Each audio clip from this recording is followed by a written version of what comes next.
Welcome to the Terrible Podcast with your hosts from SteelersDepot.com, where you can find all your latest and greatest Steelers news. It's Dave Bryan and Alex Kozora, always lit, talking Steelers. And now, here's Dave and Alex.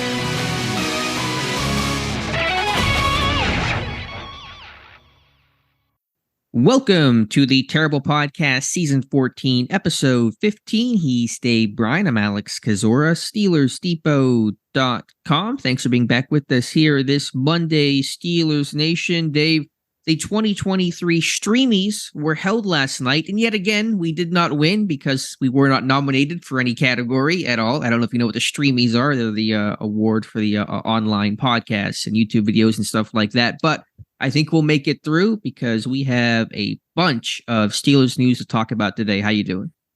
I'm doing good. I think my wife gets the Streamies every night about 2 a.m. in the morning. Oh, don't call out Tiff like that. Poor woman. As she naps down there on the couch right now, and I'm up at 4:45 in the a.m. Maybe she won't hear this, but yeah, I'm doing well. Is football in the air up where you're at? Is the weather starting to change a little bit yet, or is it still hot there?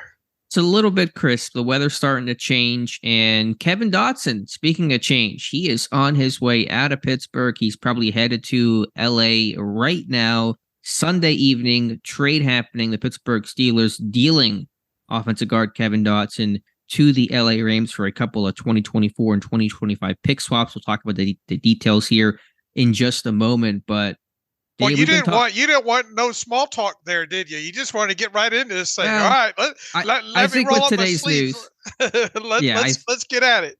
Yeah, I think people want to jump right into the Dotson news here because it is so, just top of mind here for the day. So Dotson headed to the Rams. It's a deal we've talked about for a while, you and I. Would Dotson make the team? If there was somebody that was going to be dealt, it was probably going to be someone like him because of the value he would have as an offensive lineman, which is more valuable than other positions to trade for. So what's your instant reaction to Kevin Dotson heading to the Rams? I knew it. All right, there you go. That's my reaction. Look, this is, I've been talking about before the draft. I thought maybe there was a chance that he'd get traded, during the draft. Obviously, that didn't happen. But then you move on through. Obviously, you had gotten through free agency at that point, and you just kind of Dotson's initial kind of reaction to the whole Sayamalo thing and her big thing. You just kind of got a growing sense that, you obviously knew who, barring injury, he was going to be, second, at best second string in this situation here. And, just the further you got into this thing and obviously being able to get through the preseason and training camp relatively healthy overall, you still had kind of that growing sense. And look, you got some good play. We'll talk about it.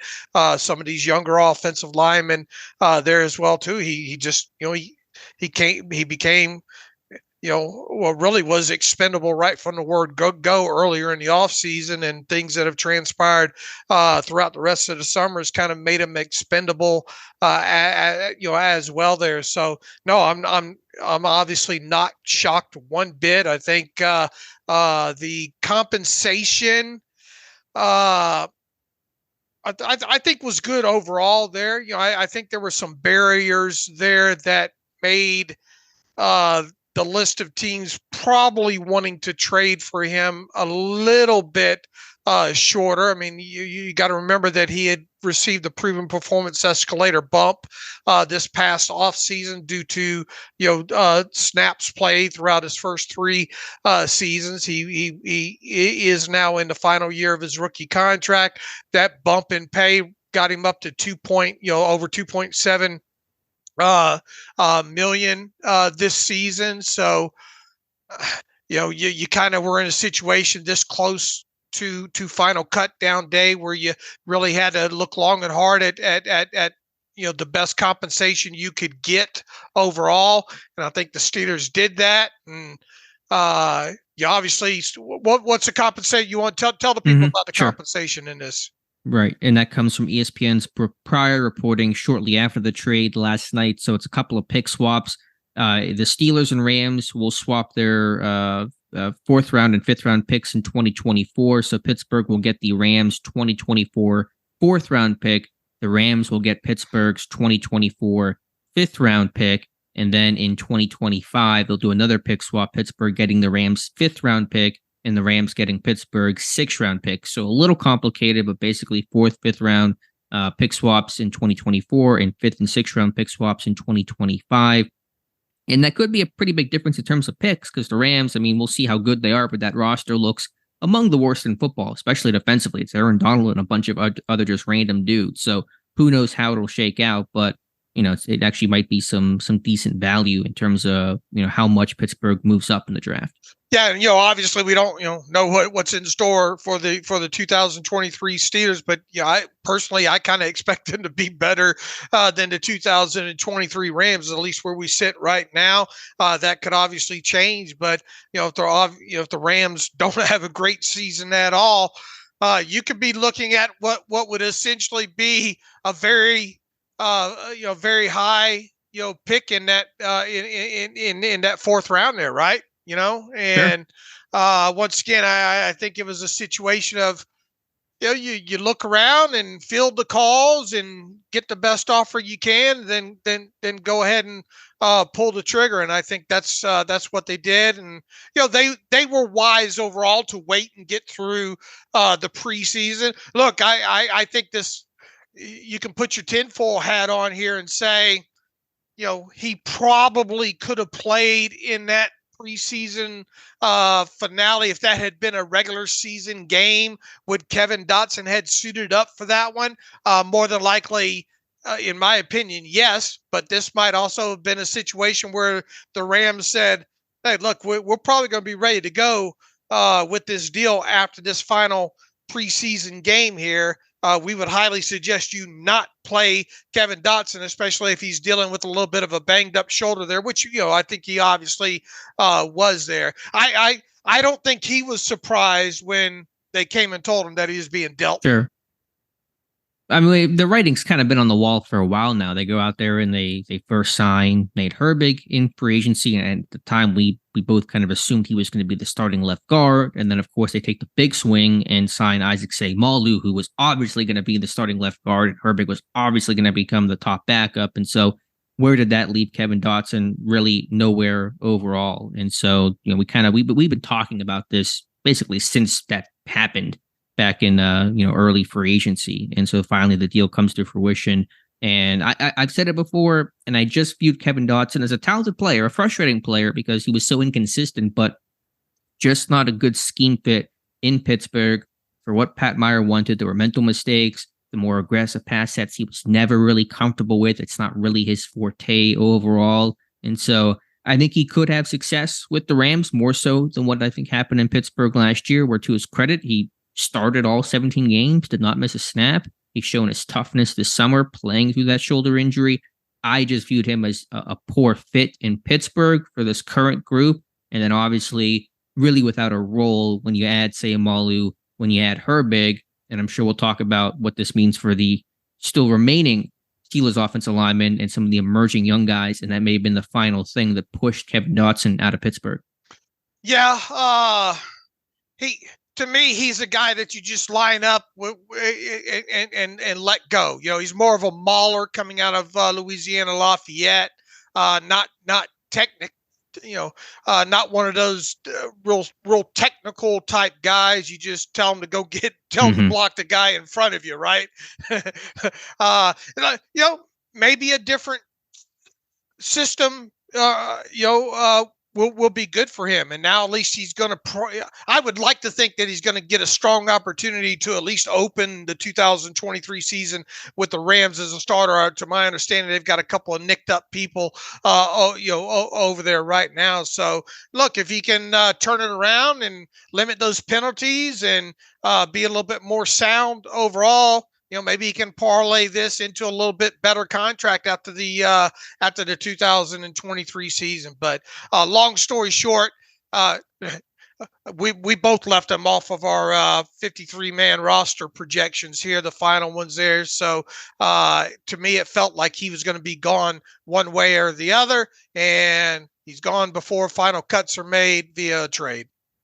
And I'm just looking at the Rams depth chart. Obviously, have not followed this team in depth and don't know exactly what they're working with. But Dotson may go back to right guard, which was his home in college. They have right guard right now, according to our lads, a man named Tremaine Ankrum Jr., a 2020 7th round pick, frankly, a name I'm not familiar with. They do have Steve Avila at left guard, who we talked about when he came out of TCU this year. Could be a couple of mauling guards there in Pittsburgh with Dotson and Avila. So maybe there's going to be a better scheme fit there, but I just don't think it worked well enough in Pittsburgh. But the only thing I would caution, and I mentioned this last night, and I want to get your thoughts here, because when Pittsburgh officially announced the trade last night, but they did include, once it becomes official, once Dotson passes a physical, and we know he's dealing with that shoulder injury. It was painful, Dave. I saw him at camp. He was really battling through it, and obviously they held him out of the finale because of it. So I just want to make sure we get past that last hurdle of past the physical. I assume the Rams are aware that he's dealing with an injury, and he's played for most of the summer, but I just want to mention that because you just never know. Oh, they didn't call no backsies, did they? Yeah. Yeah. Well, the loophole. I have a feeling we'll find out by the end of the day, right? Because especially with getting around that 24-hour period where obviously teams got to cut the active roster down. So we'll find out very, very soon whether or not he passed that physical or not. Right. And logically, you think that he would, but you just never know. I know there was a waiver claim, different scenario, not a trade. It was a waiver claim guy that got claimed by the Patriots or somebody, and it was nullified because he failed his physical. So you just never know about those types of things. But what do you want to talk about here? More on Dotson, more on the impact of the current roster? Yeah, real quick on, obviously with his salary being one of the little bit of the guys that we talked about this season, just kind of wondered whether or not, one way or the other, they weren't going to be on the 53 that are currently in the rule of 51. Obviously, he has was due a base salary of $2.743 million that we talked about earlier. There's going to be almost $165,000 in dead money associated with this move. That's nothing really in the grand scheme of things. And obviously, you get that the Rams are, I haven't heard otherwise. I would assume they're going to take on that full salary as part of that deal, and assuming that happens after roster displacement takes place in the current rule of 51, they will save $1.803 million in 2023 salary cap space. And this is yet another kind of thing when you look at this team situation.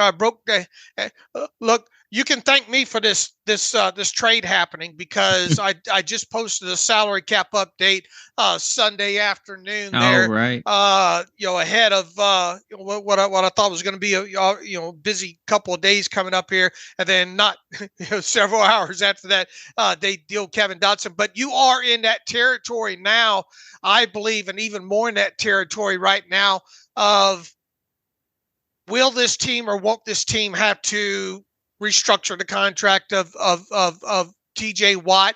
And if they do have to restructure it to any degree here in the next week or so, it probably isn't going to have to be one of those full restructures. If you remember back to September, what was it, 1st or 7th, I think last year was when they announced or when it got reported that TJ Watt restructured his contract, and that was not a full one. They cleared just $6.75 million, if memory serves me, as part of that restructure. So what happens as far as this final, cut down and all like that?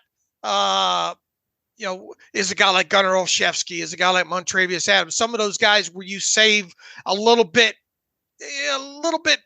more significant salary cap space if they're gone, could play into this and all. But we'll obviously have our answers here in a little bit more than 24 hours.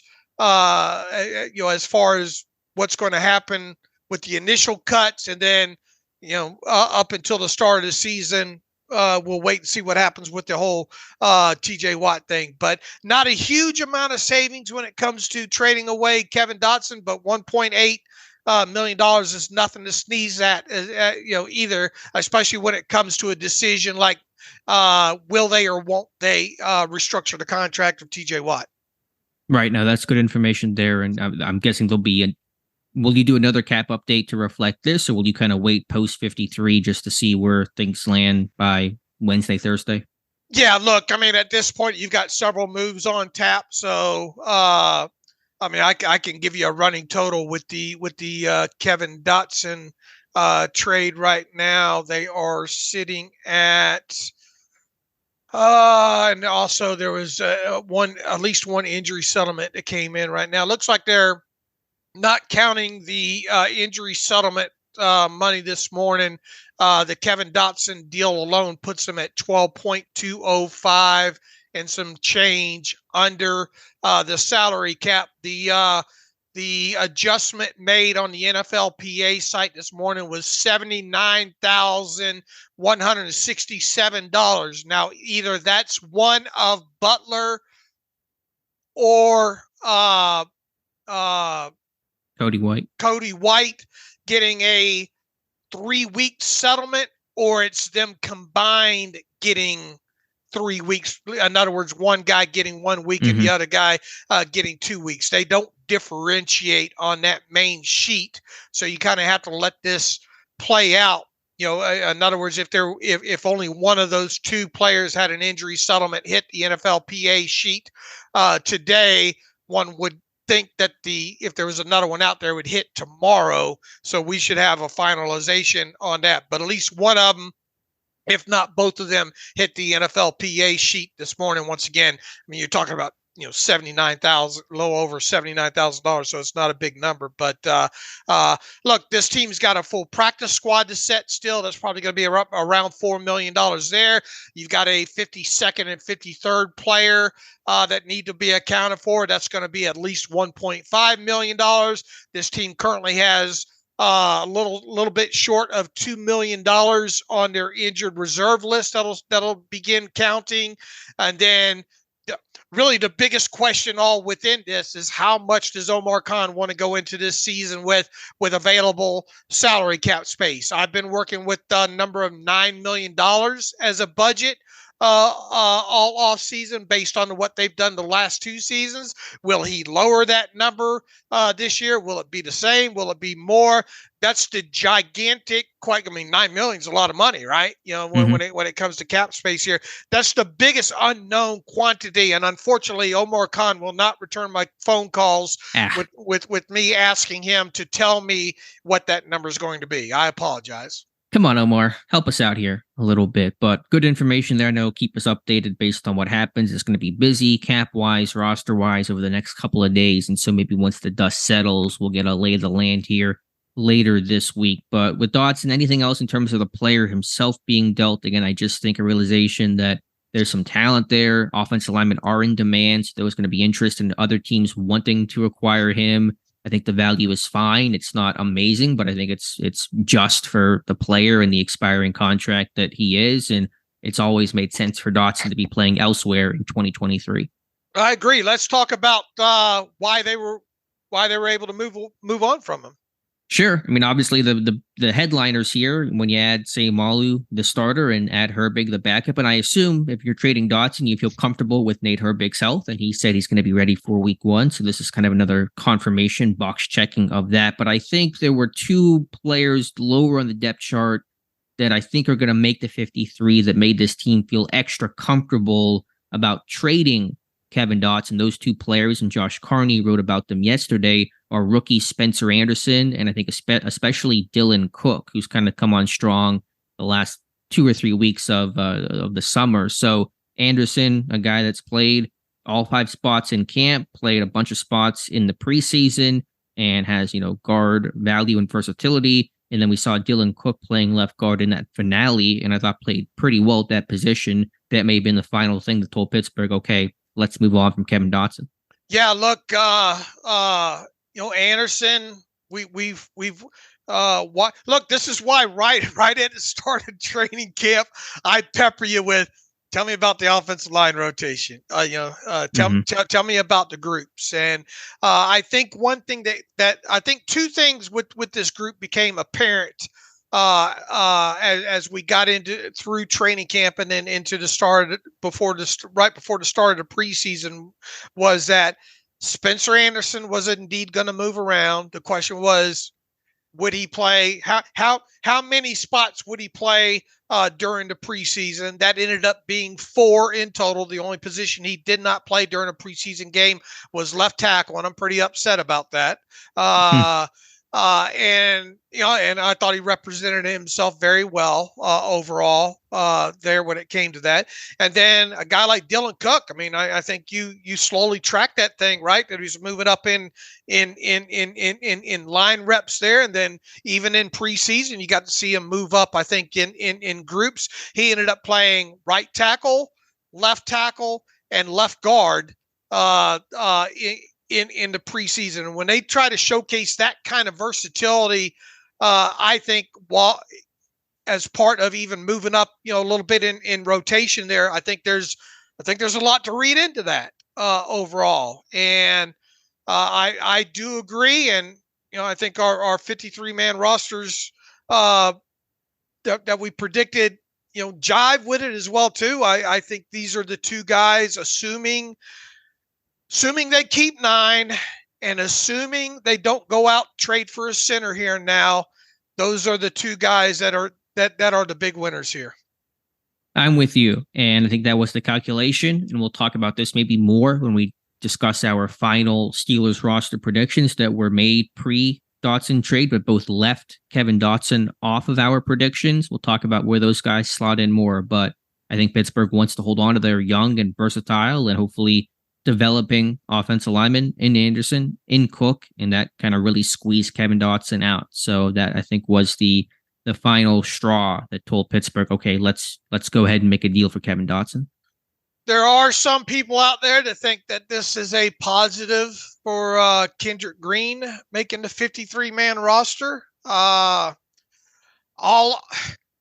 People should know right where I stand and where you stand on Kendrick Green at this point. Look, even though I think he represented himself better in this preseason finale at right guard, you have to rewind this, I think, personally, and look at the entire context here. And during the 2023 preseason, Kendrick Green mainly played the center position. He played 112 snaps in total there in the 3 preseason games, and they gave him just 19 snaps at right guard in the preseason finale against the Falcons there.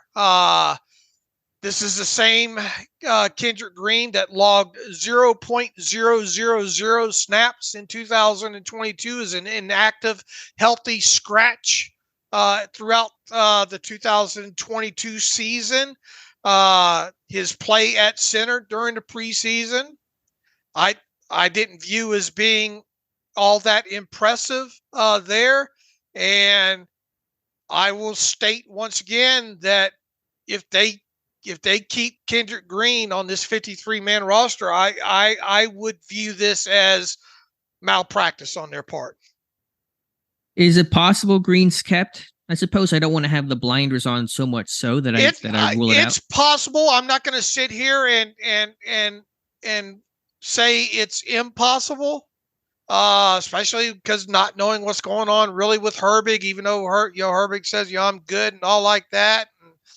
But I would put his percentages very, very low. I'm not going to unequivocally say there's no way Kendrick Green's on this 53-man roster, but it will raise my eyebrows if he is.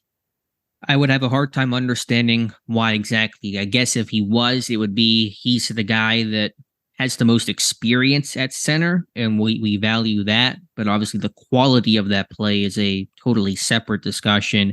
Does this technically improve Green's odds? Sure. When you get rid of a player like Dotson that had a chance to make the 53, everyone's odds are better. Bill Dunkel's odds are better making the 53. Will he actually do it? No, he's not. And so my thought when people ask about does this help Kendrick Green, technically it may. And again, neither of us are ruling out him making the 53, but you can easily create a 9-man offensive line group on this roster that is good and strong and deep and checks all the boxes that does not have Kendrick Green on it. And that is the starting 5 plus your 4 backups of Broderick Jones, Nate Herbig, and the 2 names we just mentioned, Spencer Anderson and Dylan Cook. Cook's going to be a guy, if he makes it, that people will go, who is that guy?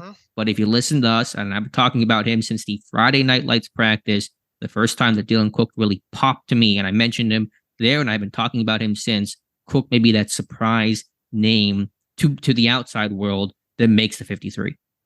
I wrote the other day about, strong preseason for him could lead to a 53-man roster spot. This is obviously before the Dotson deal. And in there, if you, I link back to July 8th, 2023, where you wrote about, 3 or 4 articles, I think, training camp sleepers in the month of July, and Dylan Cook you had listed as one of them in there. So this guy should not be for readers and listeners. He should not be an unknown, although there are going to be a lot of interviews surface with Dylan Cook in this next week, if he does indeed make the 53-man roster, because it seems like a lot of the media are behind on him.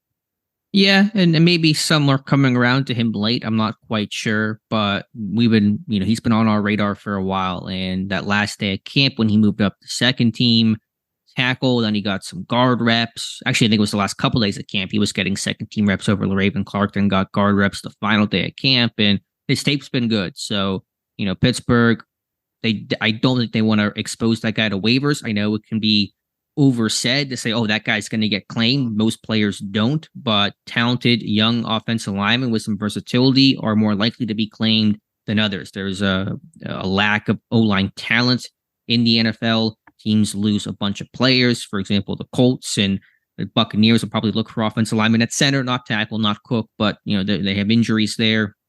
And it's just an O-line starved world. And so you hold on to talented offensive linemen because those are guys that you really risk losing if you expose them to waivers. Yeah, I'm not one every offseason that gets caught up in, oh, man, you can't waive that that young player because he'll never clear waivers. Look, there have been situations over the years where it has been a lot more obvious than others where you do wonder about, oh, is this rookie or this undrafted free agent going to clear waivers? And quite honestly, when it comes to like first and second year play, guys that aren't rookies, you don't generally see a lot of those guys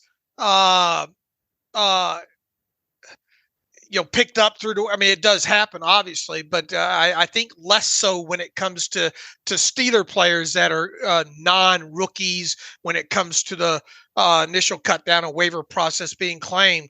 But I think you stated it best, when it comes to offensive linemen specifically, especially if you got a position versatile guy like Cook, who does already have, some limited, NFL tape overall. If you go back to, preseasons and all like that with him, it does feel like there might be a question about whether or not he could make it through waivers or not. So why risk it?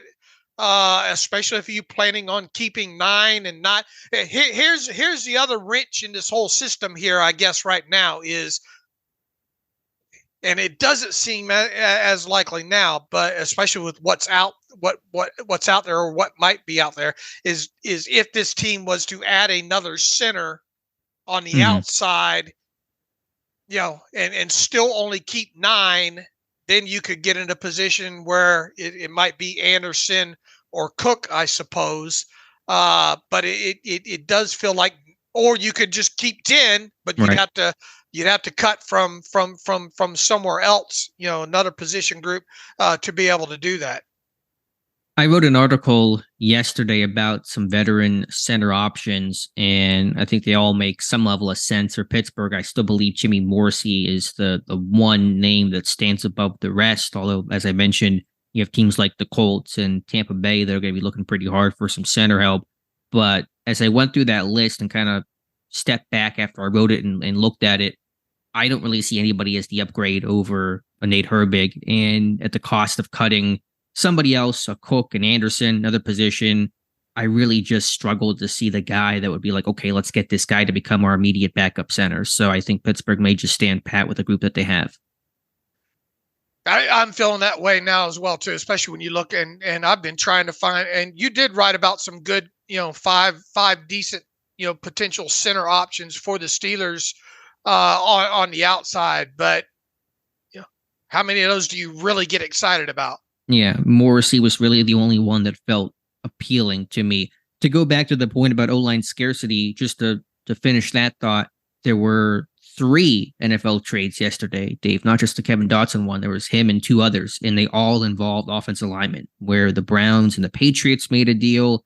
The Patriots trading your guy, running back Pierre Strong, to Cleveland for an offensive tackle, Tyrone Wheatley Jr., and then later, the Patriots acquired an offensive lineman from Minnesota for a 6th-round pick. So when these trades happen, these player trades aren't, the most, they're not like basketball or baseball where they're happening at a crazy, crazy pace. But when they do occur, often there are offensive linemen involved because, again, the talent level is so scarce in this league. There are just few good offensive linemen. And when you have one, they're valuable and teams are always searching for them. Right. I would agree on that. So I at this point, I would be a little bit surprised if they go outside and add a center here. Same. All right, Dave, any other final thoughts here on Kevin Dotson? No. Okay. Let's get to some other weekend news that occurred prior to the Dotson deal. And this was on Saturday around 4:30. The Pittsburgh Steelers made their first wave of roster cuts ahead of the Tuesday deadline. So it's maybe earlier than expected, but Pittsburgh having that Thursday game to give them a couple extra days instead of playing on the weekend like most of the NFL. So Pittsburgh releasing 8 players. I'll read the names off here. Cornerback Madre Harper, cornerback Neville Clark, defensive lineman James Mwaya, kicker BT Potter, linebacker Keone Dang and Forrest Ryan, long snapper Rex Sunahara, and wide receiver Dan Chisena. So those were the initial 8. And then a 9th player was waived yesterday, and Eric Cruikshank, the wide receiver that was just signed last week. They'll give themselves some depth there for the finale against Atlanta. So with the 9 players either cut or waived, released, whatever you want to say, plus Dotson being gone, Pittsburgh's roster's down to 80 as they make their march to 53 by Tuesday. Yeah, none of those names did left my jaw on my desk here. Overall, I didn't have any of those guys obviously making the 50. A few of them I think I might have to the practice squad, and some people are saying, well, is there a potential that some of these early cuts could end up back on the practice squad? Yeah, I mean, maybe you put them out there on waivers this early, a few of them, because teams aren't going to claim them off waivers, and this gets them through the initial waiving at this point. I mean, which would obviously be the case after the 53-man roster is set and all like that on top of it there. But it gets them kind of a little bit out of sight, out of mind a little earlier in the process here. We'll see if any of these guys end up back on the Steelers practice squad. It's possible. It's possible. I mean, the early cuts may suggest it's less likely. These are kind of the quote-unquote easier, more expected names. Nobody really had any inkling these guys were going to make it. We did have a discussion about Sunahara versus Christian Kuntz heading into training camp, but I think Kuntz clearly outplayed Sunahara. I don't think Sunahara snapped all that well, including in this game against Atlanta. I think he had kind of a high snap. It was kind of just an awkward spot for Braden Mann to snag it. Harper was an interesting guy with his size, his length. He had 1 or 2 good days of practice. Mwaya, a rookie, I thought really struggled. Chisena has NFL experience as a coverage and teams guy from Minnesota, but he's a track guy that was very, very quiet overall. And then many of these players like Clark and Dang and Ryan were signed late in the summer as some depth and to kind of get them through the last couple practices of training camp and the preseason. So they're names that came and went pretty quickly. Right.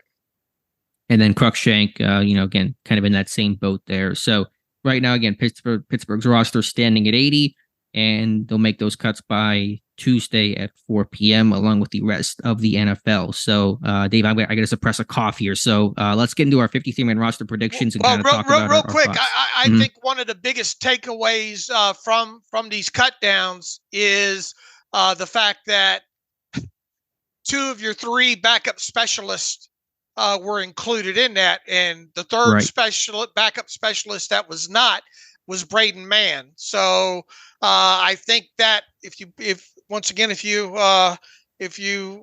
take out your tinfoil hat, you could say, hey, this might be a guy that we think that we can get some trade talk generated on here. So I would not be shocked at this point if in the next 24 whatever hours it is that the Steelers wind up finding a trade partner to trade for backup punter Braden Mann.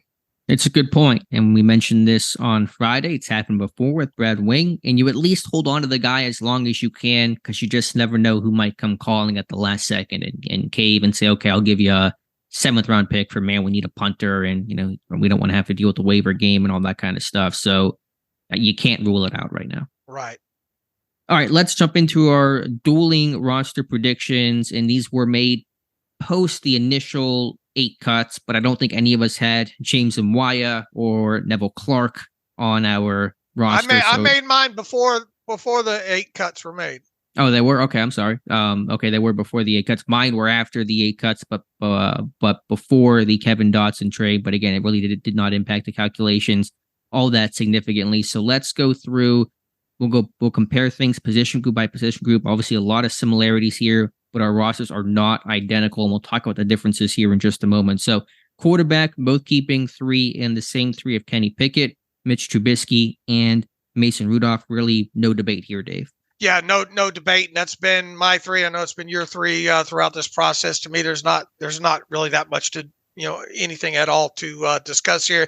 They tried to give kudos to them to at least give Tanner Morgan some work throughout the preseason. There, it just did he do enough to overtake a guy like Mason Rudolph, especially at the salary that Mason Rudolph's at? I say no. At running back, we're the same 3 with Najee Harris, Jalen Warren, and Anthony McFarland Jr. Obviously, Harris and Warren have had their spots written in pen since the year began. But McFarland, that was the guy I was watching, and I think he did enough in this finale, although we never got a good feel for him as a kick returner. I think Pittsburgh's more likely to stick with him than go an external option. I just wonder now at this point if he did enough to maybe even get himself, tradable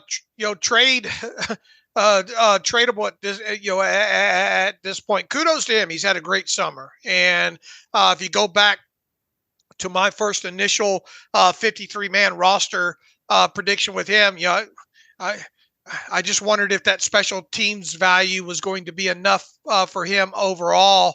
To warrant him getting a spot, but I think he's done more than enough. It does seem like they're at least headed towards the fact of let them at least start the season as the kick returner there. So kudos to him. It seems like we've had a conversation, at least a year ago about Anthony McFarland is, he has good summers, but or a good summer, but couldn't make the roster. Mm-hmm. Yeah, and it feels like this year will be the year that he makes the roster. Playing time will be hard to come by, but he should be the starting kick returner and maybe filters in occasionally. I'm not entirely sure, but that should at least be his role, kick returner.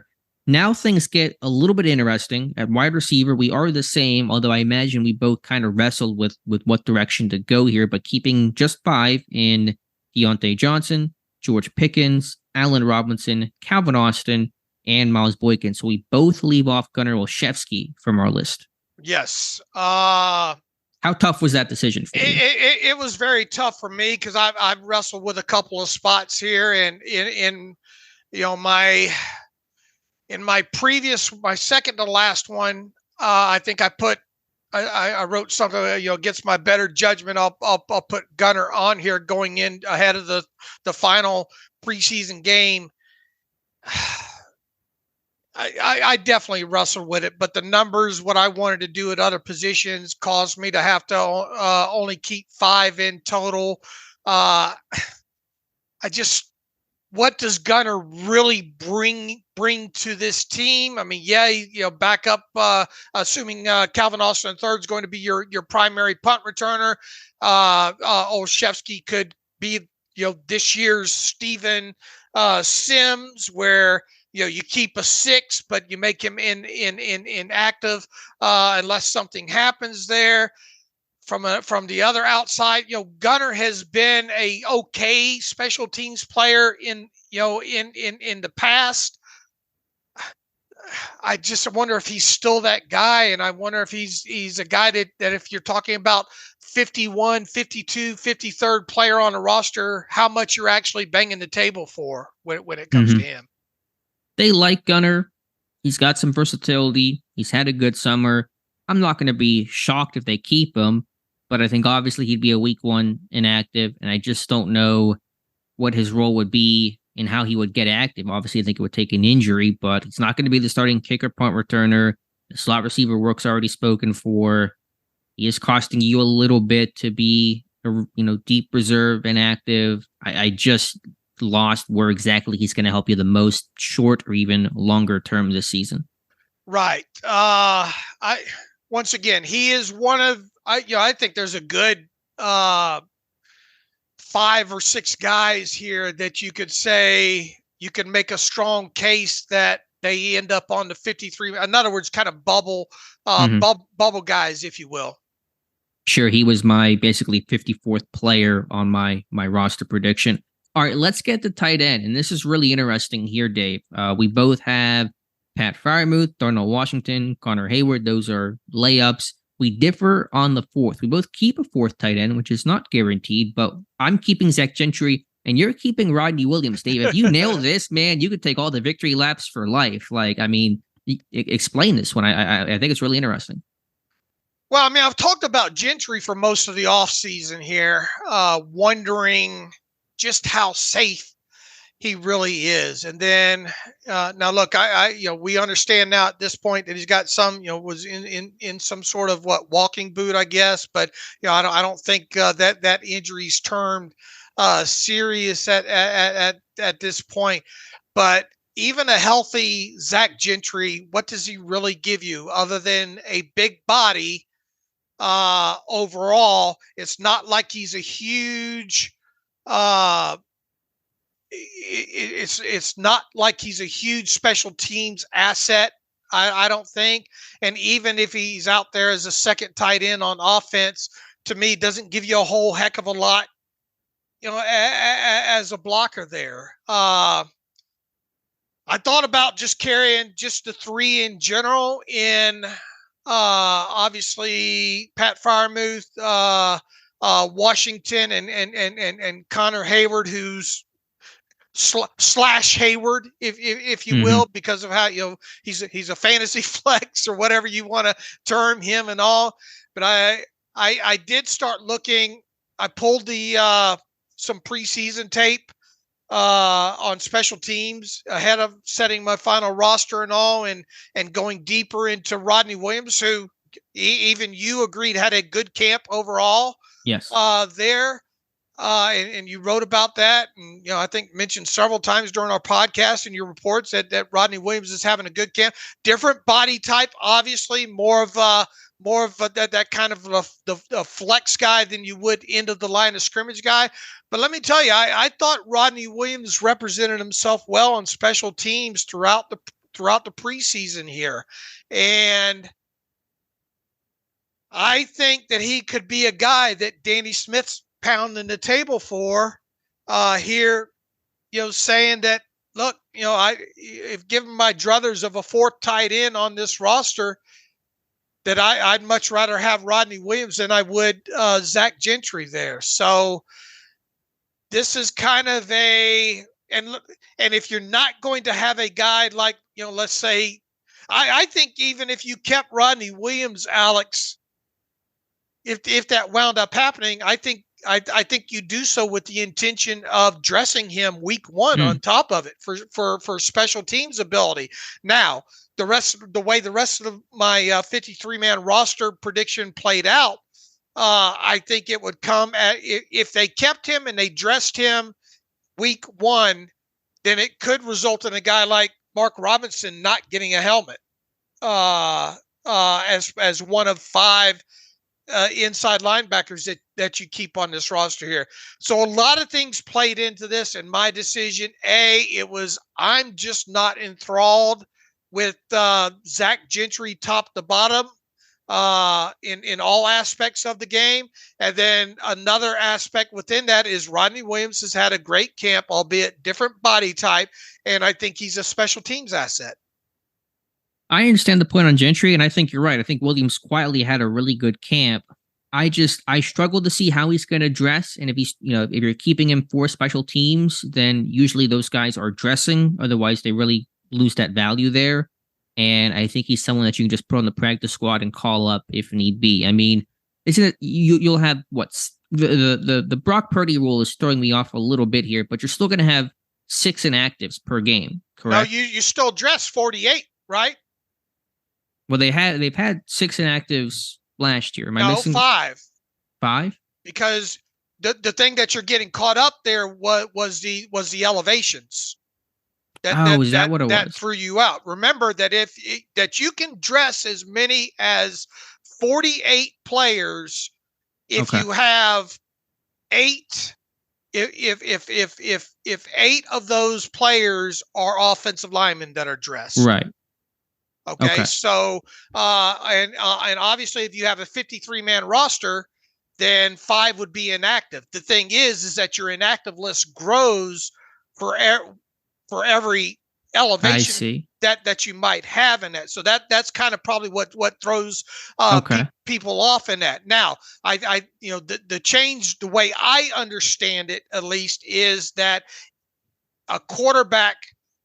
Now, you cannot elevate a quarterback from your practice squad and then and then make him inactive and be the emergency guy. This third quarterback rule has to be a guy that's on your 53-man roster. So let's say you did not elevate any players in a week and you dressed 8 offensive linemen and 48 players in total. Assuming a quarterback that's on the 53-man roster is one of those 5 inactives, he can get termed the emergency quarterback. Does that make sense? Yeah. And I thought that's how it was. So he's got to be in the 53, and if he's inactive, then he can still be deemed the emergency quarterback, correct? He'll dress even though he'll be technically inactive. Is that accurate? Right. He'll be listed like in the old days. He'll be listed as an inactive but third quarterback. Emergency quarterback. Okay, so you're right. My apologies that Williams could dress. The question is, do you go Williams over Mark Robinson? I guess is the question. Right. It becomes into your special teams. It plays into your special teams configuration. Would be my point.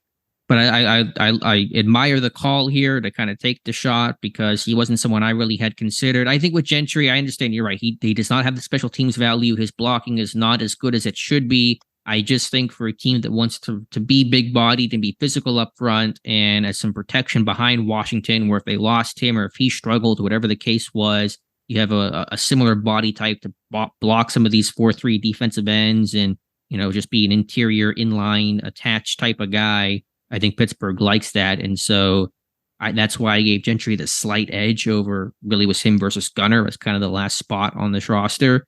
But the injury complicates things all the more. I know Tomlin said he's fine, but he's in a boot, and that's something you have to think about.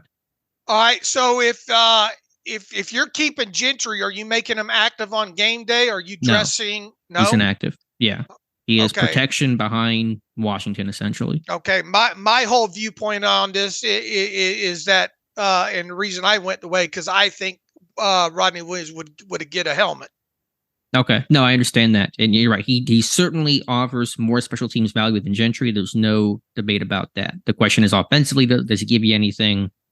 Probably, not much there. I mean, how does he rank as a blocker compared to Gentry, if we're being honest?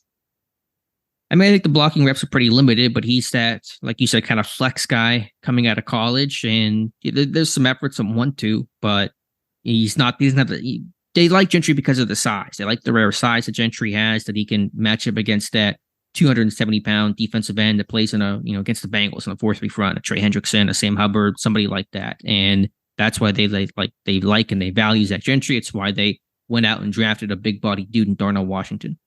All right. So, and look, I'm not emphatically saying that Gentry won't make it. I kind of wonder, because of the special teams play and what Gentry is and is not. I obviously left open the opportunity for him not to make it. If I only miss one, which would technically, I guess, be a miss of two, right? Because you don't have one player on and you miss one player. This obviously could be it, and I'm open to the decision with Gunner as well too. We just talked about guys that are kind of on that fringe that you could have a conversation of will they or won't they be on. I think Gentry belongs on that list along with Gunner. Sure. No, I understand that totally, and I'm with you. So we'll see how the tight end situation shakes out. We've discussed offensive line quite a bit. Are we the same on O-line? I believe that we are, both keeping 9, and I believe keeping the same 9 with the starters, of course, of Moore and say Amalu, Cole, Daniels, a core 4, and the 4 backups of Jones, Herbig, Anderson, and Dylan Cook. So I know we discussed this group kind of at length, talking about Kevin Dotson. Anything else to add here, Dave? It'll be interesting to see what happens if, once again, I feel, and I know you feel strongly about Anderson and Cook. Will they keep 10? I tend to think that they won't. To me, and then obviously we already had that Kendrick Green conversation, which I would think it would be malpractice to keep them. Not going to entirely rule out that possibility there. But the other thing in it is there a center out there that they feel that they've got to have as a backup? But sure. I feel pretty good about this 9, especially on the heels of the Kevin Dotson trade, last night. How should I phrase this? Who's in more danger of not making the 53? Spencer Anderson or Dylan Cook? Yeah, that's a great question. I think Dylan Cook is more in danger overall, because Anderson obviously can give you an emergency center option. I think overall there. So I would say 8A, 9A, or 8, however you want to, 8A, 8B, 9A, 9B. I don't know. I would rank Spencer Anderson a little higher than Dylan Cook for the fact that Spencer Anderson showed us during the preseason he could play 5 positions, and Cook only played right tackle, left tackle, and left guard. Yeah, I'm with you. I think Anderson over Cook right now, but I think both make it, obviously, because they have both on my 53, and I feel pretty good about that, to be honest with you. Maybe I'm wrong. Maybe I had the Dylan Cook blinders on. Maybe I'll be shocked by it. And I thought his tape was good, and I think we even talked about after the first preseason game, wasn't it, that we said, hey, who looked good on the All-22 was Dylan Cook. And see, once again, I'm at the mercy of I've got to let you be my eyes and my ears throughout training camp until I can set eyes on some of these guys in the preseason here on the tape. And I thought he represented himself well out of the chute. And I think by tracking, and that's why people wonder, why do you guys track offensive line groupings in camp and on through the preseason? And that's something I made sure, and I had several posts about this throughout the preseason as well too, of what these groupings look like, because it gives you the ability to look at how many do these guys move up in groups, and how many positions do they play. And for a guy like Dylan Cook, look, we knew Anderson was going to move around. We just didn't know how much. Overall. And Dylan Cook, especially in that final preseason game, when you get a look at him at left guard, to me, that kind of nailed it, to be honest with you. He looked good there for a guy that's basically never played left guard until probably that last day of camp. he looked comfortable. I agree. I agree. And I got to be honest. I would be surprised if these 9 aren't it. I'm with you. I maybe that's hubris, but I'd be surprised as well. I think these are the 9. Okay. And just with Cook, he's got good feet. He's got a good punch. He's a good scheme fit. He's got a big wide base. The length is decent. It's not overwhelming, but it's fine. It's like 33.5-inch arm. It's really good for a guard, not average for a tackle, but it's just been good tape. It's been consistent. He's been versatile. He's been available, and you want to keep young, developing offensive linemen. Let me ask you one more question with the O-line, Dave. You're only going to have 8 active on game day, we assume. Would Cook be inactive, I assume? Or Hugo Anderson is inactive, and Cook it gets the hat as the last guy. Yeah, that's that. I think I keep Anderson a bit more versatile. Yeah, I would tend to think that Anderson would get the helmet. So let's assume those are the 8. Who's your backup right tackle? Chuckle McCorford rolls an ankle week 1. Who's right tackle? I think Dan Moore goes to right tackle, and Broderick Jones comes in at left tackle. I'm with you. And let's say Mason Cole hurts his arm. Who's your backup center? Herbig. Herbig, I'm with you. So I think that's the configuration of how these things go.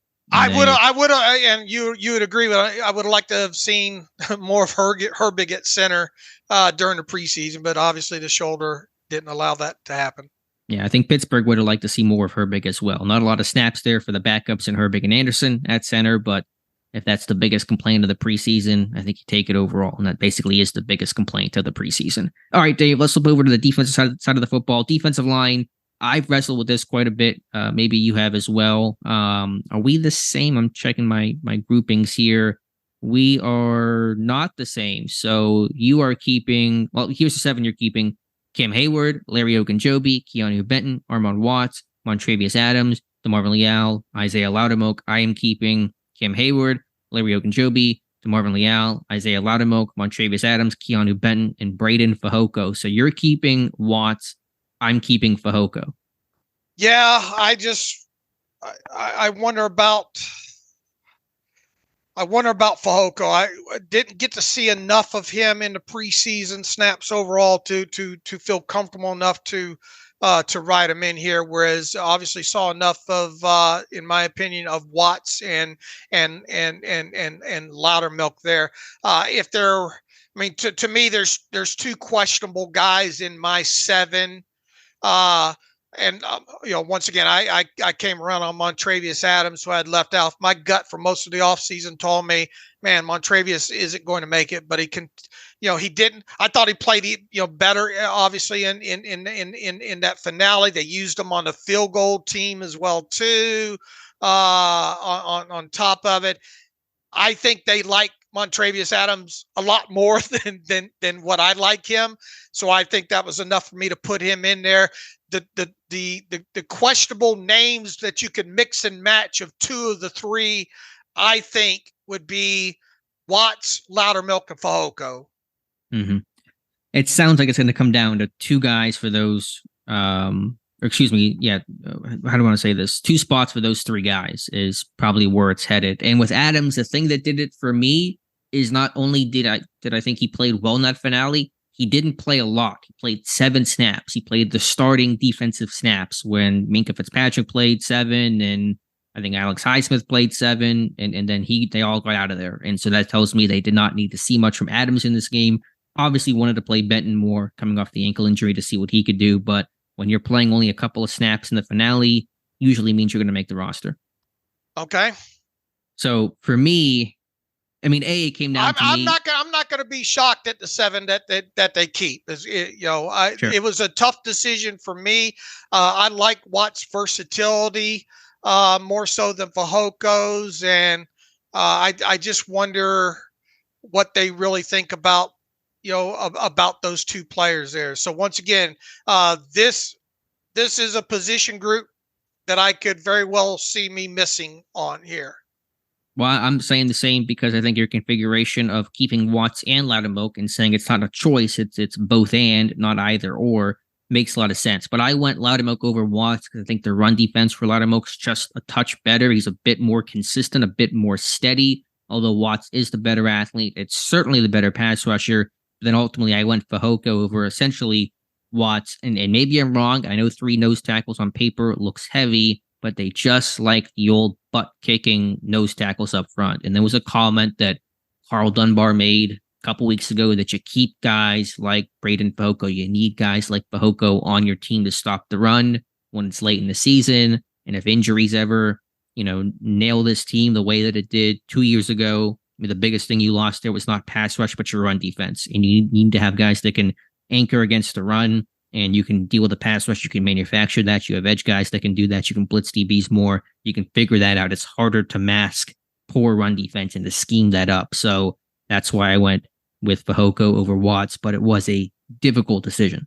Yeah, the 3 position groups that I really sat and thought about were wide receiver, tight end, and defensive line. Same. I'm with you 100%, Dave. All right, so inside linebacker, much easier here, both keeping 5 and the same 5. Cole Holcomb, Landon Roberts, Quan Alexander, Mark Robinson, and Tanner Muse. So the question is just how does that top 3 play? How do they rotate? Does Mark Robinson see snaps? But these should be the 5. I would agree. I think, although once again you don't want to see it during a regular season game, I think Muse gives you a little something at least at inside linebacker. I think he's a good special teams player. I think if you kept these 5, you could have conversations weekly, or could get into conversation weekly, depending on how the rest of the roster shakes out. Of do you dress just 4 of these 5? And I think Muse and his experience on special teams might give him a leg up over a guy like Mark Robinson if you were forced to choose between those 2 for getting a helmet for special teams purposes.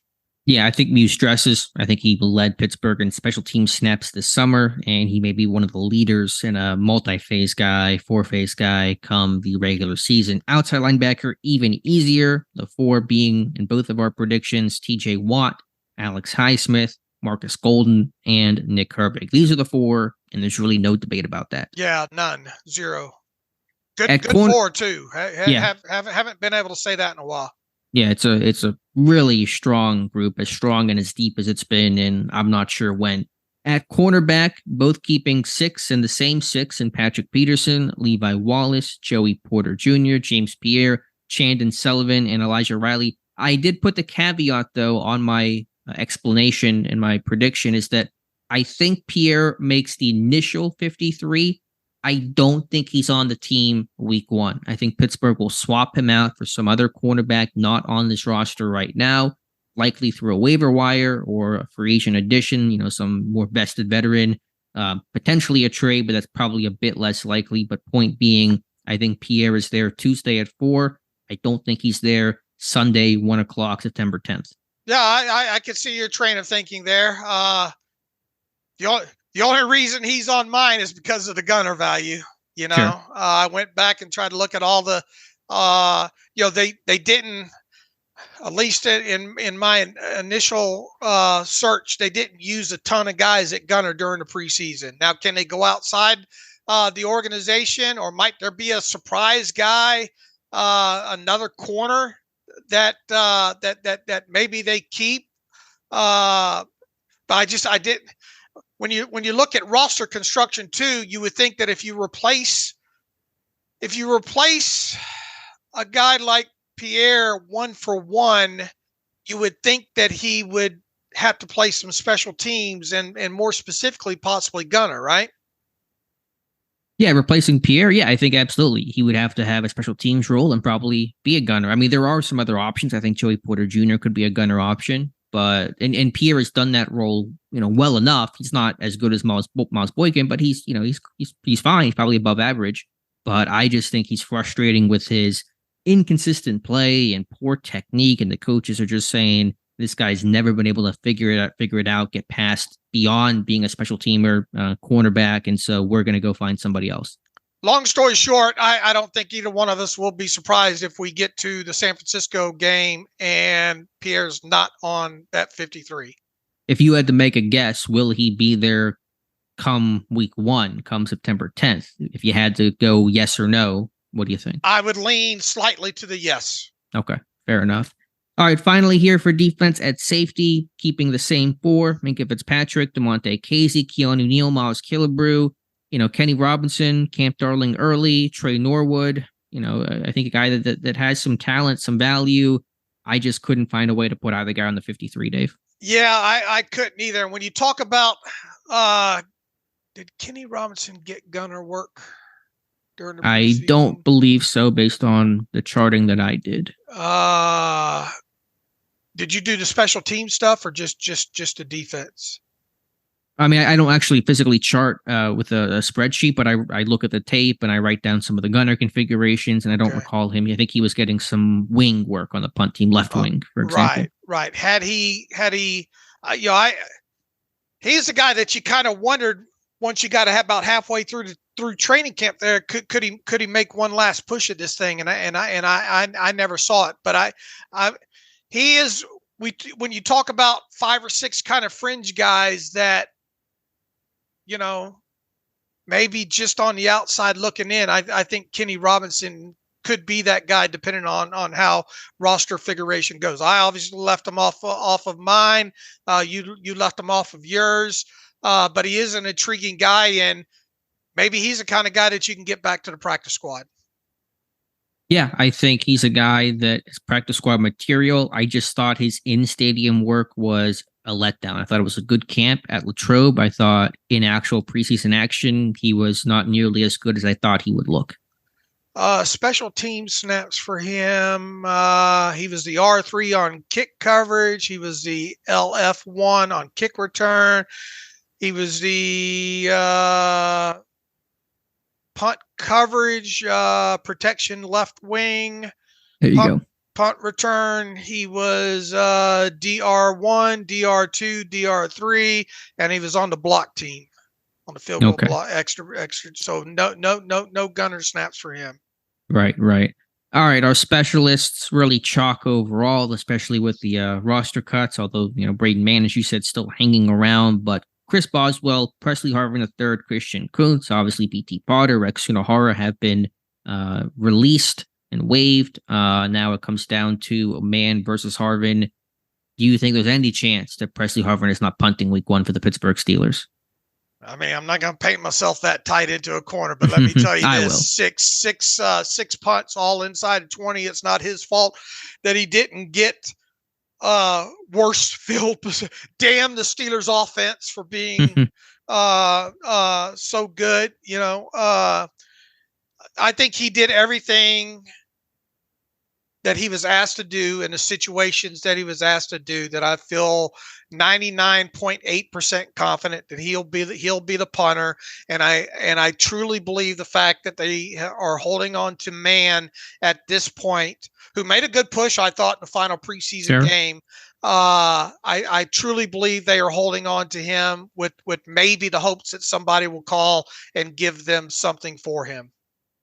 No, it makes sense. I think at least there's no hurt in making the calls and holding on to him until 4:00 Tuesday, afternoon. Just, you never know. No reason to release this guy early and not even explore that possibility. And you go through the last weekend of games and maybe somebody gets hurt, or a punter evaluation. The team side says, we don't like our guys internally. What are some external options? I know there's a bunch of teams looking for kickers around the NFL, including the Browns potentially. The 49ers have some kicking issues. That's not Mann, obviously, but I'm just saying specialists get evaluated here in these finales and teams start looking outside and all that kind of stuff. So we'll see what happens with him. But I'm very, very confident, like you, that Harvin will be the punter week 1 for the Pittsburgh Steelers. All right.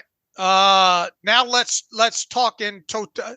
There's one other guy that I have in my notes here to kind of potentially discuss, I think, when it comes to maybe slight 53-man roster chance, and that would be Dez Fitzpatrick. Okay, and I assume this gets back to the whole special teams value, gunner value. He showed off well there. We both have him on our practice squad. Do you think he may push for the 53? I just wonder if because he did get some gunner snaps. And did well.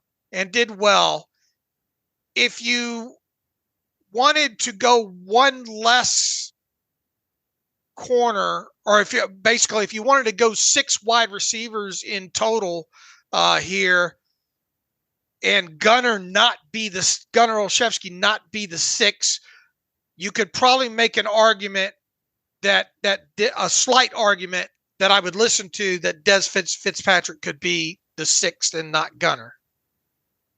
You could, because there'd be more game day value out of the gate. But I think you have to have 4 outside corners to have just your top 3, which are basically all starters or starting caliber sub-package guys, in Wallace and Peterson and Porter, and then not a 4th guy. Where if somebody got hurt, one of those top 3 names got injured, then you're really kind of struggling to get through a game. I just wanted to. Here are the guys that I consider true kind of bubble guys as we get into this. Des Fitzpatrick, Gunnar Olszewski, both Zach Gentry and Rodney Williams, Dylan Cook, Armon Watts and Braden Fehoko, and James Pierre. Okay, I would probably agree with every name on that list. I'm not sure what else I would add in there, but yeah, I think that's a fair assessment overall. And look, that's a good position to be in, right? When you're kind of questioning, could you make, obviously roster construction and special teams play all plays into this, but those are guys that I kind of would think that, when we do the mock drafts, every year we do players to consider. The others considered. Yeah. Others considered here. I think that's the short list of guys that you could make arguments for. Yeah, no, that makes sense. I'm with you. So, and then practice squad, there's going to be some outside guys, probably not worth going through every single name, but some notable names you have there, some more veteran types. LaRaven Clark, you have Kenny Robinson, Braden Fehoko, be one of those veteran exception types of guys, and probably some outside names getting added as well. I guarantee you, I will not hit this practice squad because there's so many outside factors that come into play with it. And will they do an exact 8-8 offense defense split, and how much does special teams value play into that? And it's just so many damn variables involved there. Was there any particular reason you left Trenton Thompson, the safety, off your practice squad list? Is there any just thought there, or just trying to piece this together quickly, and try to he got cut out by the numbers game and the outside edition game, because I have like maybe an outside cut tight end maybe landing on the practice squad if Rodney Williams lands on the 53, and maybe an outside wide receiver, maybe they're looking at, I don't know. So you could have another hour and a half conversation about potential practice squad guys. All right. So we both have the same offense defense configuration for our roster: 26 on defense, 24 on offense. Is there anything else I wanted to ask you about? Who is your rundown slot corner based on your roster prediction, Dave? Who's that Arthur Millette type of guy? Rundown, probably Yeah. Riley. Okay, I'm with you. I think he would get the hat over Sullivan, which I believe we both have reflected in our active predictions. So I think he'd be that rundown type of nickel. Based on my 53-man roster, I think I would have Mason, either Anderson or Cook. I think I listed Anderson in here. Loudermilk, Robinson, and Sullivan as the 5 inactives, with Rudolph obviously being the emergency quarterback if indeed they only took 53 into a Sunday. Okay, I screwed mine up and accidentally had the 6 inactives. So let me just change it here on the fly. My 5 would be Rudolph with the emergency third quarterback designation, Gentry, Cook, Fehoko, and Sullivan. I'd have Mark Robinson getting the hat. Okay. But I think overall, I think we'll be close. I think we were really good last year. I don't know if I'll be as good as I was last year. I think I basically nailed, almost everything last year. I don't know. I'm not as confident this is going to be the big canary in the coal mine, and we don't think it's going to happen. We don't know. will there be an IR situation? Somebody that gets, kept for the IR to return, and obviously they have to make the initial 53, but you always wonder about those things. And do veterans get cut for the go round like Trent Scott last year? You never know what might be sneaking up behind you. It's like going into camp every year and you say, well, we think that that'll have a clean PUP sheet. And then you don't really know what's going on behind closed doors. It sounds like guys like Ogunjobi and Gentry, if they decide to keep him and Herbig, it sounds like those guys are good to go, but we don't know the exact, status of all those guys and any other maybe bumps and bruises or something like that. So we'll know a little more than 24 hours from now, I think. Yeah, we'll find out Tuesday at 4 p.m. Eastern time. So our differences on our roster is you're a tight end, you're keeping Williams, I'm keeping Gentry. At defensive line, you're keeping Watts, I'm keeping Fehoko. And is that it? I think those are the differences in our roster prediction. I think that's it. And then again, I have Pierre making the initial 53, but predicting that he will not be there come week 1. But we're going to count Pierre as right or wrong if he's there Tuesday at 4 o'clock. All right, Dave. Anything else here to talk about? We're talking about a ton today with the Dotson and the cuts, and we're going to have you guys covered for when the rest of the cuts come in. We'll have our tracker going. We'll have an initial 53-man roster. Any trades to make occur. It's a lot happening here. But any other final thoughts? Anything I'm missing, Dave? No, I think we hit on the most of it there, right? Yep. So let's get to a couple of reader emails and close out today's show. Reminder, no live stream tonight. That'll be next Monday. So we'll be able to react to the actual roster as it's set heading into week 1. So live stream next Monday. All right. Nicholas Gooden writes in, still Victory Monday, right? He says, I'm taking my hat off and handing it to Omar Khan, Andy Weidel, and the whole front office. Feels like they've been elite at improving roster weaknesses. Curious if you would be able to find out the total number of different inside linebackers on the Steelers roster since 1 year ago or so. They identified the roster weakness, attacked it, and hopefully now we have some consistent names at inside linebacker for a few years at least. He wants to find out the total number of different inside linebackers on the Steelers roster since 1 year ago or so. I mean, is he wanting to go all the way back to 90-man roster? Oh no, he says 1 year ago or so. I mean, look, you had you had Devin Bush, right? Who was on the roster. Robert Spillane, who's no longer on the roster, obviously. I'm trying to see what exactly he's trying to. Is he talking about guys that were added like Tay Crowder during the off season, and Chappelle, and obviously you're going to have a lot of numbers at the position group, especially on a 90-man roster, because you need numbers there to practice with. So it's not a worthwhile, I don't think, exercise to go over the entire names. I think the worthwhile exercise to look at is just look at the total turnover of the room since the 53-man roster last year.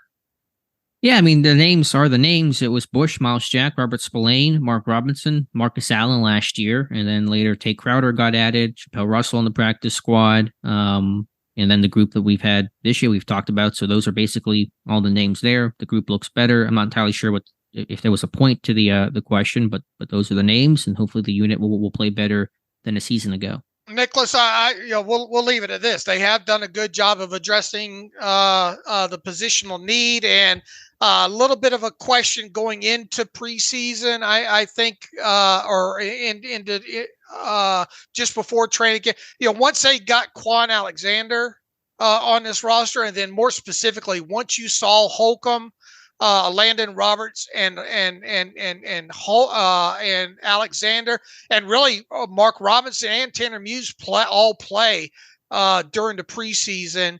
The takeaway should be that they're in a better spot positionally with those 5 than they were with the 5 they had last year. Yeah, I know it's just preseason, and it's probably not going to always look this good as it did in the summer. But I just think the physicality, the intensity, the run defense of this group, the well-roundedness of Holcomb, some of the experience and veteran presence that these guys are bringing, is all going to make this group better. Is it going to be the best group in football? No, but I think it will be a serviceable group. James writes in this alone. Dave and Alex, great podcast, great website. Keep up the good work. You were wondering on the podcast about how to get Nick Herbig into the rotation and get him snaps. My questions are, looking at your play charting for games where TJ Watt played the whole game, i.e. not injured for the last 2 years, can you find out what his distribution of rest snaps are in relation to first, second? He's got a lot of, can you find out distribution of snaps in relation to first, second down, first, second, third, fourth quarter? Can you find out the distribution of rest snaps in relation to field position?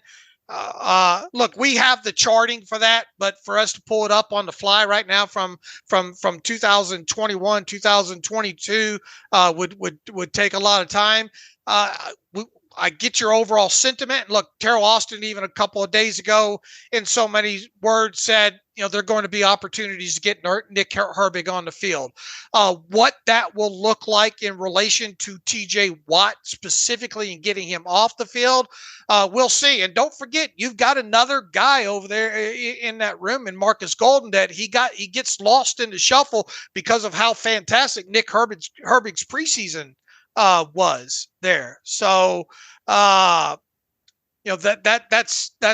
that's something else to consider here. They should make a concerted effort in some of these longer drives specifically to try to get TJ Watt some rest time overall. But the research related to Watt from 2021 to 2022 might not necessarily be an indication of 2023, because also your backups seem better. Sure. Yeah, it's hard to say. I mean, this year will be the same as last year. I mean, TJ Watt, we can go through all the numbers, I'm sure, and I can try to, pull up the charting, not today, not now, but TJ Watt comes off when he's tired. I mean, when he's tired, he needs a break. He'll put his hand up. Like, they take him off. They may hold him out for the start of one series as a way to kind of, keep him a bit fresher. But it's generally just based on how long the drive is, and did the offenses go 3 and out, and how does TJ feeling? And last year conditioning was never his strongest suit, because when you're coming back from the injury, you have all this time off, had the knee surgery last year too, probably was getting winded more often. So a lot of factors to go into that, but TJ comes off when he's tired, and that's basically all you have to know. Right. Anything else here from the emo machine? Let's see here. We have Finn writes in punting metrics. Finn from Ireland here, big fan. Thanks to all you do for Steelers Nation. Given you, neither of you've ever played quarterback in the NFL, that is a correct statement. It's a heavy cross to bear, I'm sure. I noticed conversation Alex had on Twitter about punting needing context, and it made me realize there is no advanced metrics on punting to give context that I'm aware of. He says, I propose a more useful metric than total yardage is percent total of yardage achieved. If you land on a 30 punt, if you land a 30-yard punt on a 35-yard or on a 35-yard field, 85% is way more impressive than a 30-yard punt on an 80-yard field. 38% also a ratio of fielded versus return. Basically, he's talking about punter metrics, and I will say this. I did this a couple of years ago with during the offseason, and I did that very thing where I went through the play-by-play charting and punting relative to field position and that kind of stuff. It's not something, maybe this is something for Clayton to track with because he can pull that kind of in one quick punch, I think, with some of the stats mining that he does. But yeah, look, I mean, I get your point that not all 30-yard punts are created equal, and that should be the main takeaway. And there's some people that have come after us saying, well, what did Harvin do so good during the preseason when you look at his net average? But he was also a prisoner of the field position. Yeah, I mean, you're right. Some of the baseline stats for punters are leaving out plenty of that context. I think net average is the thing you look at. I mean, there is the inside the 20 number, but it's probably a fair critique. That feels a bit antiquated. If you're punting down at the 19 or at the 4, there's a big difference between those two things. Maybe there should be an inside the 10 number, something like that, to maybe quantify some of those real pin deep backed up punts that are very advantageous for a defense. So, I mean, we look at more than just obviously just pure average. That's a pretty unreliable number, and there probably needs to be some more advanced analytics when it comes to punting. I'm on board with that. Right. I am as well too. Maybe that's something Clayton can dig up as the season goes along there. Let's see. Luke writes in, "Hey guys, with the preseason the Steelers had, I think Mike Tomlin's plan and execution from coaching standpoint was flawless during camp and preseason games. I think the real offseason preseason MVPs have been the management and the coaching staff creating and implementing a team identity and working to integrate both existing and new players. What grade do you guys give Mike T this preseason? Do you think he is influencing offensive strategy and play calling more, or simply giving Canada expectation and being more hands off?" I don't think Mike's playing a huge part in offensive strategy. I think this is a collective, obviously, offensive strategy. Matt Canada says this is what Mike, because Mike's the head coach, right? He given the directive of this is what he wants to focus of the offense. I wouldn't guess that he's micromanaging Matt Canada. As far, I think there's just more of this is what we want our identity to do, and you work around that with this personnel that we gave you. Now, as far as grades, I think Mike's done. I think the entire organization as a whole for the entire offseason gets an A. Yeah, it's hard not to. I think based on the roster improving, the preseason being about as good as you can script it, and to the other part, it's hard to say for sure. I don't think Tomlin's role or involvement has changed too terribly much compared to a season ago. If anything, it may be even in some ways a bit less because there's more definition in terms of this is our quarterback and this is our structure, and roles are a bit more defined. Guys are a bit older, more experienced, and so maybe need a little less of the hand holding and kind of, okay, but he knows what to do, so let's just go ahead and do our job. But Tomlin talked about, in the offseason, meeting with Kenny Pickett each morning during team development. I assume that was during OTAs and mini camp. And so there's obviously, a lot of hands-on work, but I don't want to pretend it's radically different than probably where it was a year ago. All right. Let's see. We get one more in here from Jeff Kinney. Says, route running. Would love to hear you compare, contrast in routes run by Deontay and George on their respective explosive plays versus the Falcons. DJ creating separate. Didn't you just do a video on this? Well, it was about, it wasn't about those two players in particular, but it was about the art to running the deep ball as wide receivers coach Frisman Jackson teaches it. He specifically mentions in here Pickens coasting down the right sideline with the minimal separation on that deep play that he had. Yeah, maybe that's a reference. I believe that JT O'Sullivan for his quarterback school YouTube video got on Pickens for that. I've not actually gotten time to watch that video, so I don't know exactly what O'Sullivan had to say.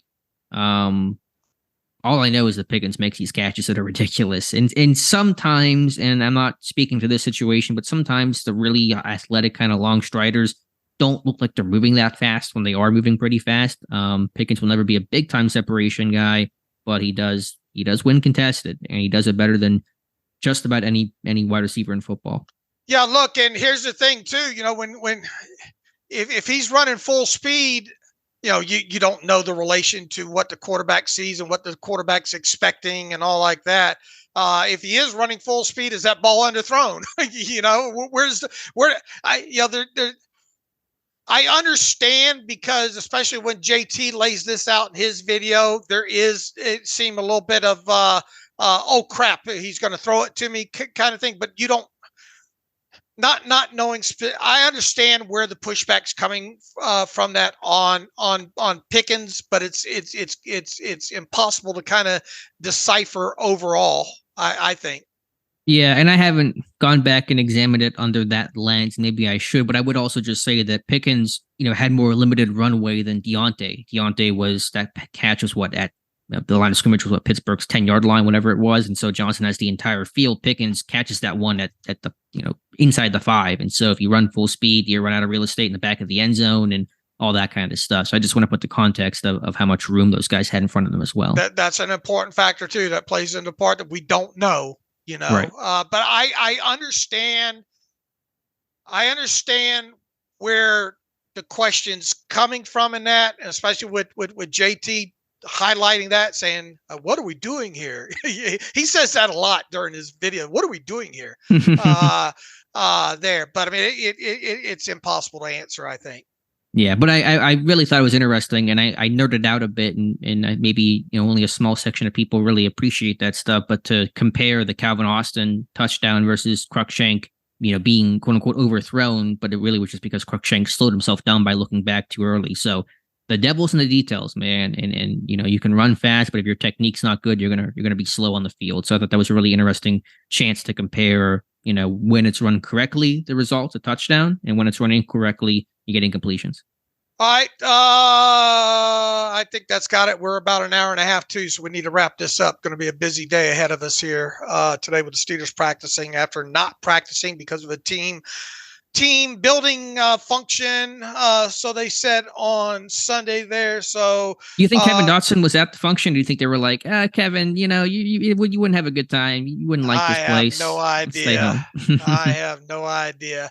All right. We will get back after it again on Wednesday to recap the cut downs and any other news that happens between now and then. So it's going to be obviously a busy next couple of days here coming up for the Steelers. And, maybe I'll have a more concrete salary cap update after all these moves are made, and just going to be a bit, it's obviously football season. So a lot to look forward to moving forward. Hold on 1 second here. Tanner Muse is getting waived, according to Tom Pelissero. Did not see that one coming. Could he be someone that circles back? I don't know, but Tom Pelissero just tweeting Tanner Muse being waived. Boy, we got that one in under the wire there. That's thank you, Tom. Yeah, that's quite interesting development there as well. Both of us obviously having Muse on our 53-man roster. What does it mean? What does it mean? Is this a situation where maybe somebody's going to go to IR and they're going to let him clear waivers, or are they just don't need him, done with him, only going to keep 4 inside linebackers potentially, and maybe an extra another wide receiver? I don't know. So this is an interesting development to close out this show, and something that I didn't see coming. Yeah, Dave, to get to your kind of core question, what exactly does this mean? Generally speaking, if it's going to be somebody that's going to be yo-yoed that comes off the roster to come back, you usually see that with more of a vested player. That happened with Trent Scott and maybe Marcus Allen last year when they put Calvin Austin and DeMonte Casey on injured reserve, having to carry them initially. But, could it be only 4 inside linebackers? Could it be Nick Kwiatkowski making the roster and some sort of big surprise move there? I mean, I guess you can't rule these things out, so I don't know where this thing's going to go, but we're going to find out soon. Yeah, I guess that's the big question is what, if you truly didn't, why Muse and not Kwiatkowski? Unless Kwiatkowski's going to make this 53.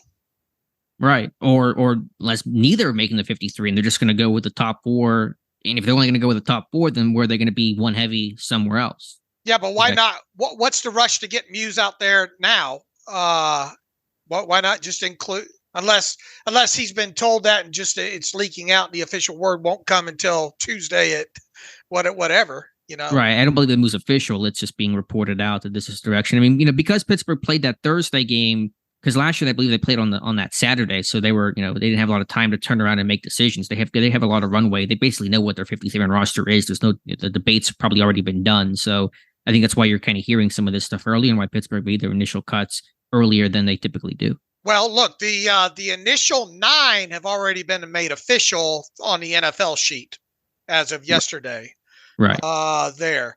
What if Muse is made official today and shows up on the sheet? It's a good question. Is that an indication they're going to try to get him to circle back in time as soon as possible to do it now? They got an off day tomorrow, so they won't be practicing tomorrow. So you get the waiver now, and he comes back for Wednesday. I guess that's that'll be something we'll learn later in the day. But if Muse shows up on as an official transaction today, then there might be something more to it. If he doesn't, then it just might be out of the picture there. So who knows? What a way to end the show. So that's some breaking news, and I'm sure there'll be a lot more news to talk about come Wednesday, but that's a heck of a way to end things for today. All right. You can follow me on Twitter at Steelers Depot. Follow Alex on Twitter at Alex_Kozora. Follow the show at Terrible Podcast. Email the show, theterriblepodcast@gmail.com. If you like what we do and want to donate to the cause, SteelersDepot.com. Hit the donate button upper right navigational bar. Also, if you like an ad-free version of the site, SteelersDepot.com. Hit the ad-free button upper right navigational bar that way. So appreciate all the questions. Appreciate all the listeners, readership, all like that. And until Wednesday, as always, thanks for listening to the Terrible Podcast with Dave and Alex.